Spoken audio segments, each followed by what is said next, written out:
Assalamualaikum warahmatullahi wabarakatuh. Perkenalkan, nama saya Abdul Aziz dengan NIM F1D121001. Saya dari jurusan Biologi, Fakultas Matematika dan Ilmu Pengetahuan Alam.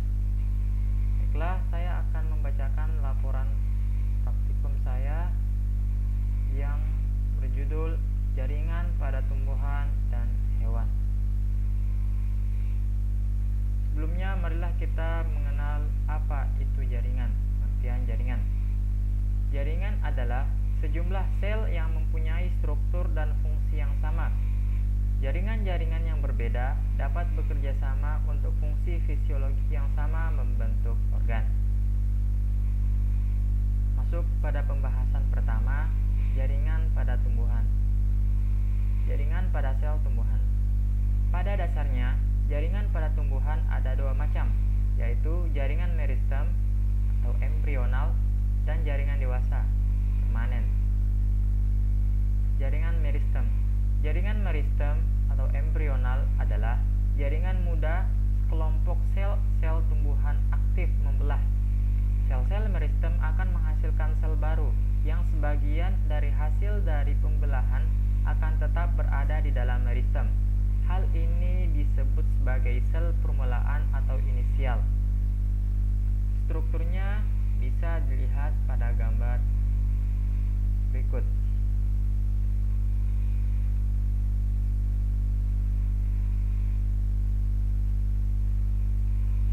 Sel atau jaringan meristem ini dapat dikelompokkan ke dalam beberapa kelompok, yaitu: pertama, jaringan meristem berdasarkan posisi dalam tumbuhan. 1. Meristem apikal. Meristem apikal terdapat di ujung puncak utama dan pucuk lateral yang dapat kita amati pada pucuk bunga puring serta ujung akar seperti pada akar jagung. Yang nomor 2, meristem interkalar terdapat di antara jaringan dewasa atau terdapat pada ruas tanaman, rumput dan bambu maupun di pangkal daun seperti pada pinus. Yang ketiga, meristem lateral terletak sejajar dengan permukaan organ ditemukannya atau terdapat pada sisi lateral batang, dapat ditemukan juga di akar. Macam-macam jaringan meristem berdasarkan asal-usulnya. Yang pertama, meristem primer, yaitu sel-selnya berkembang langsung dari sel-sel embrionik atau meristem apikal. Pada umumnya terdapat di ujung batang atau pucuk dan ujung akar. Yang kedua, meristem sekunder, yang mana sel-selnya berkembang dari jaringan dewasa yang sudah mengalami diferensiasi. Masuk ke jaringan berikutnya, yaitu jaringan dewasa. Jaringan dewasa adalah jaringan yang mengalami diferensiasi. Jaringan ini sudah tidak mengalami pembelahan lagi atau tidak aktif. Strukturnya dapat dilihat pada gambar. Ciri jaringan dewasa. Yang pertama, tidak aktif membelah diri, berukuran lebih besar daripada jaringan meristem. Yang ketiga, mempunyai vakuola yang berukuran besar. Yang keempat, di sela-sela selnya memiliki ruang antar sel. Dan yang terakhir, sel telah mengalami penebalan dinding sesuai dengan fungsinya. Masuk ke jaringan epidermis atau jaringan pelindung. Jaringan epidermis adalah lapisan paling luar pada setiap organ tumbuhan seperti akar, batang, daun, buah, bunga, dan biji. Jaringan epidermis berfungsi sebagai pelindung yang menutupi seluruh organ tumbuhan. Ciri jaringan epidermis. Yang pertama, memiliki susunan sel rapat tanpa disertai ruang antar sel. Yang kedua, terdiri dari sel-sel hidup. Yang ketiga, dinding sel yang beragam dengan bergantung posisi dan jenis tumbuhan. Yang keempat, memiliki protoplasma hidup yang mengandung kristal garam, getah, kristal silikat, dan minyak. Yang kelima, memiliki vakuola yang berukuran besar yang dapat berisi antosianin. Yang keenam, tidak berkloroplas kecuali pada sel penutup. pada hidrofit dan tumbuhan di bawah naungan. Yang terakhir, mengalami modifikasi dengan membentuk devirat jaringan epidermis seperti stomata, trikoma, spina, dan lain-lain. Selanjutnya, jaringan parenkim. Jaringan parenkim terbentuk dari sel-sel yang hidup dengan struktur morfologis dan fisiologis yang beragam. Dapat disebut sebagai jaringan dasar karena memiliki peranan sebagai penyusun sebagian besar jaringan pada akar, batang, daun, buah, dan biji. Ciri jaringan parenkim yaitu: 1. Terdiri atas sel-sel yang berukuran besar dan berdinding tipis. 2. Memiliki bentuk sel segi enam. 3. Memiliki inti sel mendekati dasar sel. 4. Mempunyai banyak vakuola. Yang kelima, dapat bersifat embrional dan meristematik. Yang ketujuh, mempunyai ruang antar sel. Adapun fungsi jaringan parenkim adalah: 1. Sebagai tempat penyimpanan cadangan makanan, dan 2.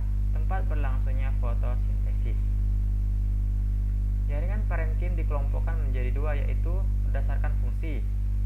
Ada parenkim asimilasi, parenkim air, parenkim perimbun,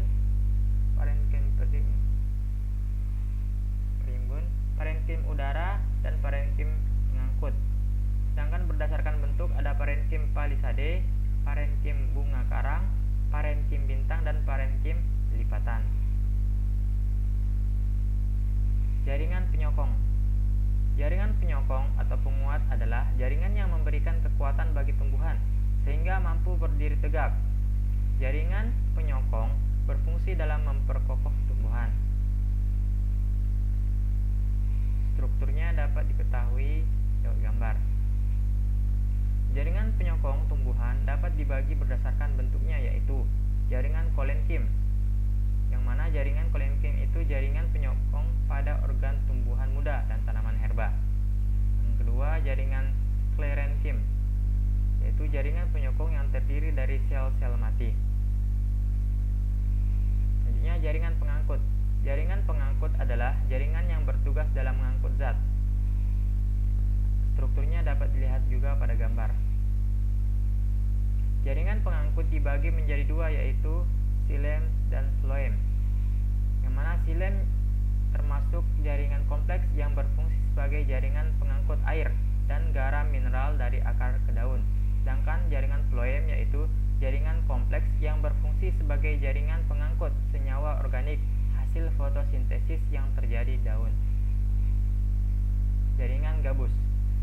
Jaringan gabus adalah jaringan yang tersusun dari sel-sel gabus yang berbentuk memanjang, berfungsi melindungi jaringan lain yang terdapat di bawahnya. Strukturnya dapat dilihat pada gambar. Jaringan gabus terdiri atas dua macam, yaitu phloem, yaitu jaringan gabus yang dibentuk oleh kambium gabus luar dan sel-selnya mati, dan phloderm, yaitu jaringan gabus yang dibentuk kambium gabus ke arah dalam dan sel-selnya hidup menyerupai parenkim. Itulah tadi pembahasan mengenai jaringan pada tumbuhan. Sekarang masuk ke pembahasan berikut, yaitu jaringan pada hewan. Jaringan embrional. Jaringan embrional adalah jaringan muda yang sel-selnya selalu mengadakan pembelahan dan merupakan hasil pembelahan sel zigot. Jaringan pada sel hewan terbagi menjadi 4 macam, yaitu jaringan epitel, jaringan ikat, jaringan otot, dan jaringan saraf.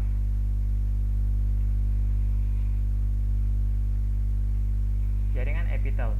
Jaringan epitel adalah jaringan yang membatasi dua lingkungan berbeda dalam tubuh hewan dan melekat pada jaringan ikat. Ciri-ciri khusus jaringan epitel yaitu: 1. Sel-selnya tersusun rapat. 2. Tidak mengandung pembuluh darah namun mengandung saraf. Adapun fungsi umum jaringan epitel antara lain adalah untuk proteksi, absorpsi, sekresi, reseptor, dan pertukaran zat. Berdasarkan bentuk, jaringan epitel terdiri dari 1. Epitel pipi, 2. Epitel kubus, 3. Epitel silindris, 4. Epitel transisional, dan 5. Epitel kelenjar.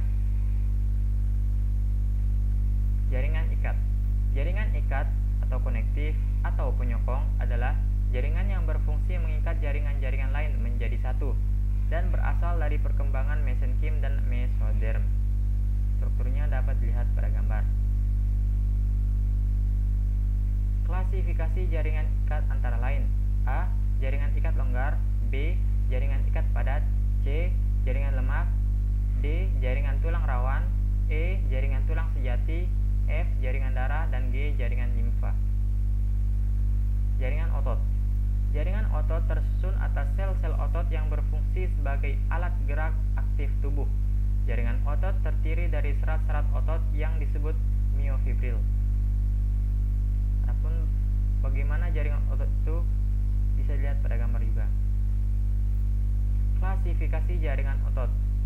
Pertama, otot polos atau viscera, berbentuk gelondong dengan inti di tengah, bekerja secara tidak sadar atau involuntar atau dipersarafi saraf autonom dan tidak mudah lelah. Yang kedua, otot lurik atau rangka, berbentuk silinder panjang dengan inti di tepi, tidak bercabang, bekerja secara sadar, voluntar atau dipersarafi saraf pusat dan cepat lelah. Yang ketiga, otot jantung, yang mana berbentuk silinder panjang dengan inti di tengah, bercabang, bekerja tidak secara sadar, involuntar atau dipersarafi sistem saraf autonom dan tidak mudah lelah. Sekarang masuk ke jaringan saraf. Jaringan saraf tersusun atas sel-sel saraf neuron yang terhubung ke sistem saraf pusat, yang mana terdiri atas dendrit, badan sel, sinapsis, sel Schwann, nukleus, selubung mielum, dan nodus Ranvier. Ciri-ciri jaringan saraf. Yang pertama, jaringan saraf atas sel-sel saraf neuron yang mempunyai ciri khusus, yaitu mempunyai juluran sitoplasma yang panjang. Yang kedua, sel saraf juga disusun oleh sel neuroglia yang terdapat di sistem saraf pusat. Yang ketiga, sel saraf terletak menyebar di seluruh tubuh hewan. Yang keempat, di dalam satu sel neuron, sitoplasmanya mengandung ribosom, badan Golgi, retikulum endoplasma, dan mitokondria. Dan yang terakhir, neuron tersusun dari badan sel, dendrit, dan akson. Berdasarkan fungsinya, terdapat 3 macam saraf, antara lain saraf sensorik, yaitu saraf yang mengirimkan rangsang dari daerah reseptor atau indera atau penerima rangsang menuju sistem saraf pusat. Yang kedua, saraf interneuron, yaitu saraf penghubung antar saraf, konektor dari saraf sensorik dengan saraf motorik, adjustor. Yang ketiga, saraf motorik, yaitu saraf yang mengirimkan rangsang dari sistem saraf pusat menuju efektor atau otot atau penanggap rangsang. Berdasarkan bentuknya, sel saraf terbagi menjadi saraf multipolar, saraf bipolar, dan saraf unipolar. Adapun fungsi jaringan saraf yaitu 1. Merespon perubahan lingkungan, iritabilitas. 2. Membawa impuls-impuls saraf atau pesan ke pusat saraf maupun sebaliknya. Dan yang terakhir, bereaksi aktif terhadap rangsang yang datang berupa gerakan pindah atau menghindar. Ciri-ciri jaringan saraf yaitu: pertama, jaringan saraf atas sel-sel saraf neuron yang mempunyai ciri khusus, yaitu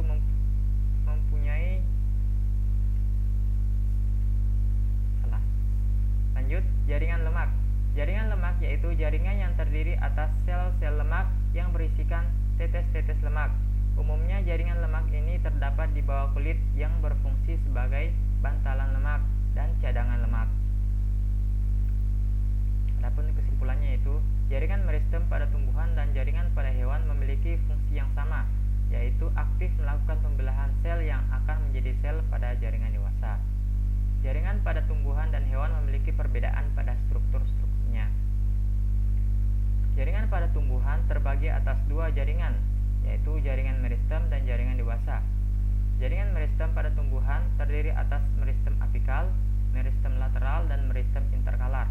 Sedangkan pada jaringan dewasa terdiri atas jaringan epidermis, jaringan parenkim, jaringan penyokong, jaringan pengangkut, dan jaringan gabus. Sedangkan pada hewan, jaringan terdiri atas jaringan epitel, jaringan otot, jaringan saraf, dan jaringan ikat, dan jaringan lemak. Baiklah, itulah tadi yang dapat saya sampaikan. Kurang lebihnya saya minta maaf.